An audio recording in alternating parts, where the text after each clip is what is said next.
మోదీ ప్రభుత్వం తీసుకొచ్చిన వ్యవసాయ చట్టాల వల్ల రైతు కొనుగోలుదారుడి మధ్య లావాదేవీలు ఎలా ఉంటాయో ఓ ఉదాహరణ.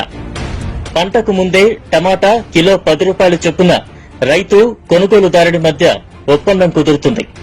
పంట చేతికొచ్చిన తర్వాత టమాటో కిలో 10 రూపాయల చొప్పున అమ్ముకుంటాడు. రైతు ఆశించిన లాభాలు పొందుతాడు. ఒకవేళ పంట చేతికొచ్చేసరికి మార్కెట్లో టమాటా ధర కిలో 5 రూపాయలకు పడిపోతే పాత ఒప్పందం ప్రకారం కిలోకి 10 రూపాయలు చొప్పున కొనుగోలుదారుడు రైతుకు పక్కాగా చెల్లించాల్సిందే. లేకుంటే 1.5 రెట్ల జరిమానా పడుతుంది. ఒకవేళ పంట చేతికొచ్చేసరికి మార్కెట్లో కిలో టమాటా ధర 20 రూపాయలకు పెరిగితే రైతు ఆ ఒప్పందాన్ని రద్దు చేసుకుని కిలో 20 రూపాయలు చొప్పున మార్కెట్లో అమ్ముకుంటాడు. ధర పడిపోయినా రైతు కనీస లాభాలకు పూర్తి భద్రత.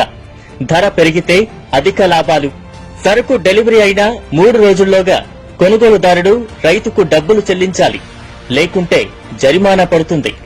మోదీ ప్రభుత్వం తీసుకొచ్చిన చట్టాల వల్ల రైతుకు ప్రయోజనమే కాని నష్టదాయకం కాదు.